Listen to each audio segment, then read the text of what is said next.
மகா பெரியவா அருளுரை. ஆதிசங்கரரின் காலத்தை அறிவியலால் நிரூபித்த மகா பெரியவா.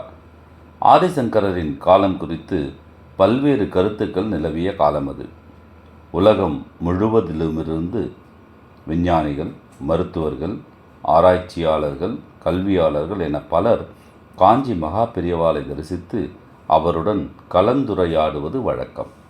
ஒரு நாள் புகழ்பெற்ற புவியியலாளர் ஒருவர் மகா பெரியவாளை தரிசிக்க வந்தார். அவரிடம் அன்புடன் பேசிய மகா பெரியவா திடீரென, எனக்கு ஒரு உதவி செய்வீர்களா என்று கேட்டார். அதிர்ச்சியடைந்த விஞ்ஞானி, பெரியவா, என்னால் ஏதும் உதவி செய்ய முடிந்தால் அதைவிட எனக்கு வேறு மகிழ்ச்சியே இல்லை, கட்டளையிடுங்கள் என்றார். மகா பெரியவா புன்னகையுடன் கூறினார், கேரளாவில் உள்ள காலடி கஷேத்திரம் தெரியும் இல்லையோ? அங்கு ஓடும் பூர்ணா நதியில் 2 இடங்களில் மண் மாதிரி எடுத்து வாருங்கள்.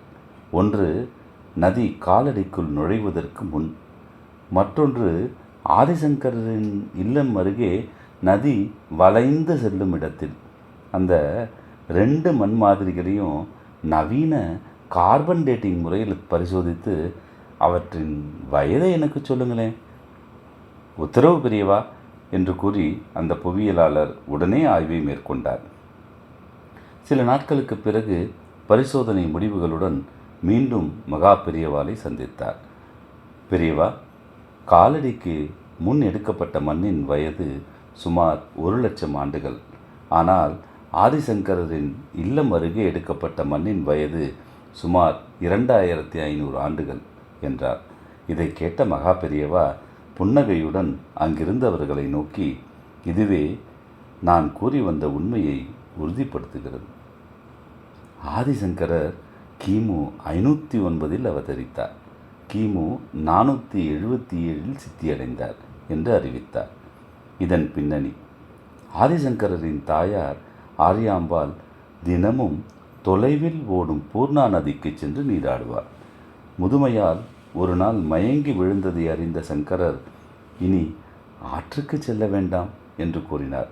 அதற்கு ஆரியாம்பாள், பூர்ணாவில் நீராடுவது எனக்கு இறைவன் கொடுத்த பாக்கியம், அதை நான் விட முடியாதப்பா என்றார். தாயின் பக்தியை கண்டு ஆதிசங்கரர் இறைவனை பிரார்த்தித்தார். அதன் விளைவாக பூர்ணா நதி தனது பாதையை மாற்றி சங்கரரின் இல்லம் அருகே வளைந்து பாய்ந்ததாக பாரம்பரியம் கூறுகிறது. இந்த நதியின் பாதை மற்றும் நிகழ்ந்த காலத்தை அறிவியல் ரீதியாக ஆராய்ந்தால் ஆதிசங்கரரின் காலத்தையும் அறிய முடியும் என்ற ஆழ்ந்த சிந்தனையில்தான் மகா பெரியவா இந்த ஆய்வை மேற்கொள்ளச் செய்தார். ஹரஹர சங்கர, ஜெய ஜெய சங்கர.